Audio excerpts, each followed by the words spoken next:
Salut à tous et bienvenue sur Geeko World. Dans ce nouvel épisode de Geeko Info sous forme de Flash Info, on va discuter ensemble d'une information, d'une news spécifique qui est tombée hier soir, mais vous devez déjà être au courant. En effet, aujourd'hui, on est le mardi 14 avril et c'est hier soir qu'a eu lieu l'allocution du président, où le président a annoncé en direct l'annulation de tous les événements, toutes les conventions jusqu'à mi-juillet. Et cela implique vraiment tous les différents événements, que ce soit les concerts, que ce soit les festivals, que ce soit les conventions, les salons, donc tout pour l'instant est annulé jusqu'à nouvel ordre. Donc jusqu'à là, si vous aviez prévu d'assister à un concert, un événement particulier, etc., tout est annulé ou reporté jusqu'à nouvel ordre. Et si je vous dis tout ça, bien sûr, c'est pas pour rien.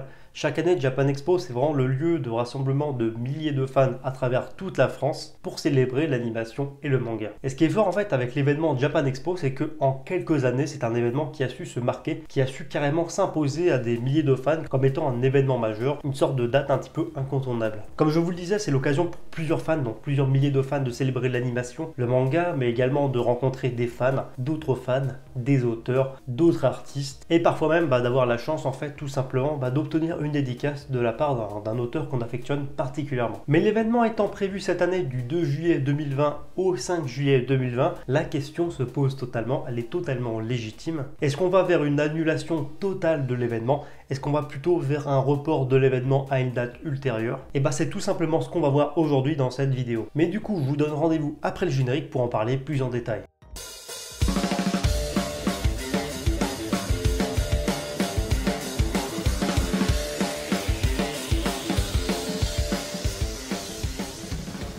Bon, avant d'aller plus loin, si tu découvres la chaîne, je t'invite à t'abonner à la chaîne, c'est totalement gratuit. Ça me fait plaisir et ça permettra justement de t'abonner à la chaîne et de suivre tout mon contenu. Ça te permettra justement de suivre tout ce que je fais sur la chaîne et de suivre tout mon contenu. Je parle d'actualité manga principalement sur la chaîne, mais de toute façon ça doit se voir. Et si vous kiffez ce que je fais ou si vous appréciez mon contenu, je peux que vous inviter à me suivre sur Facebook, Twitter et Instagram, donc sur les réseaux sociaux pour des news exclusives, pour des actus en direct et ce genre de choses. Mais bon, retournons au sujet principal. Bon, comme je vous le disais justement avant le générique, Japan Expo, c'est vraiment un événement attendu par des milliers de fans en France qui attendent à chaque fois cet événement avec impatience. Quand tu es fan, c'est l'occasion tout simplement de rencontrer des éditeurs, des différents acteurs du marché du manga, des artistes indépendants, rencontrer également des éditeurs de jeux vidéo, tester des jeux vidéo en avant-première, obtenir des goodies contre l'achat de certains mangas. Le plus souvent sur le coup t'es content, mais au final il s'avère que tes goodies traînent et qu'elles ne servent totalement à rien, mais ça fait toujours plaisir mine de rien. Ou tout simplement l'événement permet également, et c'est le truc principal je trouve, c'est de se retrouver entre fans. Bon, personnellement, et bien sûr, franchement, ça n'engage que moi, ce n'est que mon avis, mais j'ai toujours trouvé que la hype autour de Japan Expo était peut-être un peu trop forte par rapport justement à la réalité. Car ce que les gens oublient principalement quand c'est la première fois qu'ils participent ou qu'ils participent de temps en temps à Japan Expo, c'est que Japan Expo, c'est avant tout un salon. Et un salon, c'est fait pour vendre. Quand une entreprise participe à un salon, c'est pour justement montrer ses produits, montrer ce qu'elle fait, montrer qu'elle existe. C'est vraiment pour avoir une vitrine directement aux yeux du public, aux yeux des visiteurs. Et forcément, il y a toujours un but financier derrière. Mais attention, je ne dénigre pas Japan Expo parce que j'avoue que pour moi, c'est toujours une date qui me permet de retrouver des potes, des amis que je vois que de temps en temps parce qu'ils habitent un petit peu à droite, à gauche, etc. Et c'est toujours pour moi une date de rassemblement, tout simplement, entre potes, entre fans. Et tout ça, bien sûr, autour d'une culture que j'aime et que j'affectionne particulièrement. Alors forcément, après l'annonce d'hier, la question se pose forcément, est-ce qu'on va vers une annulation de la Japan Expo ou alors on va juste se contenter d'un simple report de quelques semaines, voire quelques mois? Eh bien, malheureusement, entre nous, je pense qu'il s'agira plutôt de l'option annulation de l'événement et qu'il n'aura pas du tout lieu. Et si je vous dis ça, c'est pas du tout au hasard, c'est pas balancé comme ça. C'est vraiment une analyse que j'ai fait depuis hier soir sur le sujet, justement. Et si je vous dis ça également, c'est que moi, par mon métier, c'est régulièrement que je participe à des salons de ce genre d'événements, justement. Et pour l'avoir déjà vécu, un événement de cette ampleur ne peut pas être reporté comme ça. La première raison, c'est que ce genre d'événement englobe vraiment beaucoup de monde. Et ce qui fait que ça engage beaucoup de monde, mais sur une date vraiment spécifique et prédéfinie. Et ça a son importance par rapport à la disponibilité du staff, des invités. Si la date est vraiment fixée en amont, mais par exemple des mois, voire quasi un an à l'avance, c'est pas pour rien. Parce que mine de rien, ça engage quand même les invités, les exposants, les différents éditeurs, le staff technique, les bénévoles, donc ça englobe vraiment beaucoup de monde. Et donc du coup, imaginez bien que forcément quand on invite beaucoup de monde, que ce soit des artistes aussi,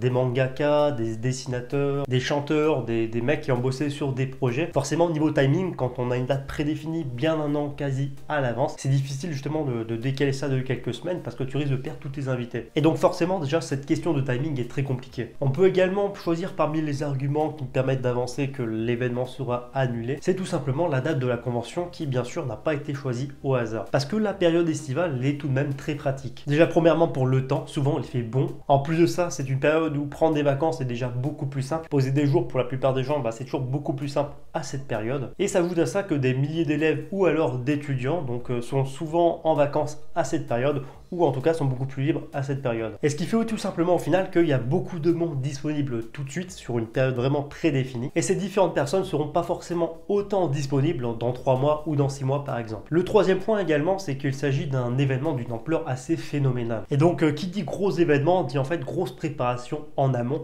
c'est-à-dire bien avant l'événement. Et en fait si on décale vraiment de façon trop importante l'événement, il y a une chose toute simple qui va se passer, c'est qu'en fait ça va impacter justement l'événement suivant, donc la date suivante. Et donc forcément un événement d'envergure comme la Japan Expo, il faut forcément minimum 1 an de préparation en avance. Ce qui fait que par exemple, je dis n'importe quoi, c'est un exemple, mais si vous décalez à septembre ou octobre ou novembre par exemple la Japan Expo, forcément ça va impacter la date suivante parce que le timing sera plus aussi grand, sera plus aussi important pour la préparation de l'événement suivant. C'est assez basique, c'est assez simple, mais il faut le prendre en considération, c'est un point important. Et il y a aussi également un quatrième point qui me fait penser que l'événement sera totalement annulé. Et c'est un point qui semble parfaitement logique. Tout simplement parce qu'actuellement on est dans une période compliquée et il est vraiment difficile en fait de voir comment ça sera en fait dans le futur et justement d'anticiper un petit peu la chose et comment le contexte va évoluer. On est actuellement dans une situation inédite à l'échelle mondiale et c'est vrai qu'en fait au niveau du futur on navigue un petit peu dans le flou et du coup tu avances un petit peu pas à pas parce que tu sais pas si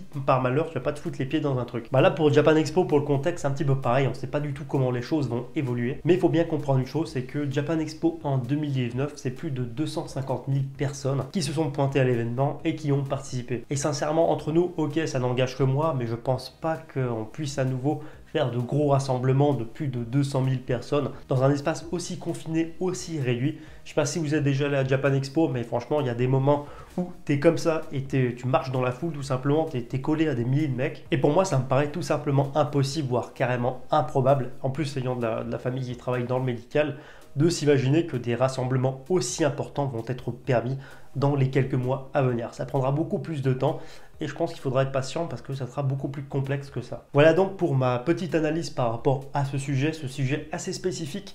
C'est un petit peu délicat à traiter, c'est vrai, mais c'est vraiment pour toutes ces raisons que je pense que l'événement va être annulé et pas justement reporté. Parce que comme vous l'avez compris au cours de cette vidéo, il est techniquement très difficile de déplacer un événement de cette envergure dans un agenda. Par contre, je suis sûr d'une chose, c'est que tout le staff technique autour de Japan Expo, tout justement l'équipe qui est autour de cet événement, communiquera sûrement sur l'événement de façon officielle dans les semaines voire les jours à venir. Et bien sûr, dès que j'aurai des informations concrètes, je vous les partagerai comme d'habitude. Donc dès que la situation évolue, je partage tout ça directement sur les réseaux sociaux et je vous en ferai sûrement une vidéo. En tout cas, vous derrière votre écran, dites-moi ce que vous en pensez. Est-ce qu'un simple report de l'événement vous semble envisageable? Est-ce que l'annulation d'après vous sera confirmée? Êtes-vous tout simplement d'accord avec ce que j'ai présenté et mes arguments dans cette vidéo? Est-ce que par exemple vous êtes impacté personnellement par l'annulation potentielle de cet événement? Est-ce que vous êtes indifférent? Dites-moi tout dans les commentaires, ça m'intéresse. Et s'il y a vraiment une interaction dans les commentaires intéressante, des points de vue vraiment qui divergent, etc., peut-être que je me baserai sur ces commentaires pour faire une prochaine vidéo sur le sujet ou un manga talk show, on verra bien. En tout cas, dites-moi ce que vous en pensez. Enfin bref, en tout cas, c'est tout pour cette vidéo. J'espère vraiment qu'elle vous a plu.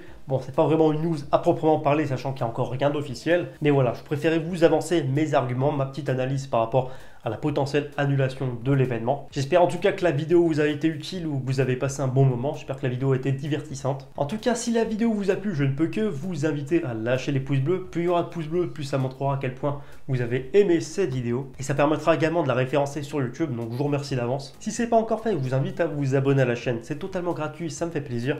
Ici, on parle d'actualité. Si vous aimez mon contenu, je vous invite à me suivre sur Facebook, Twitter et Instagram pour des news exclusives. Je partage vraiment toute l'actualité en direct. Ça peut vous intéresser. Et sur ce, je vous dis à bientôt pour une prochaine vidéo.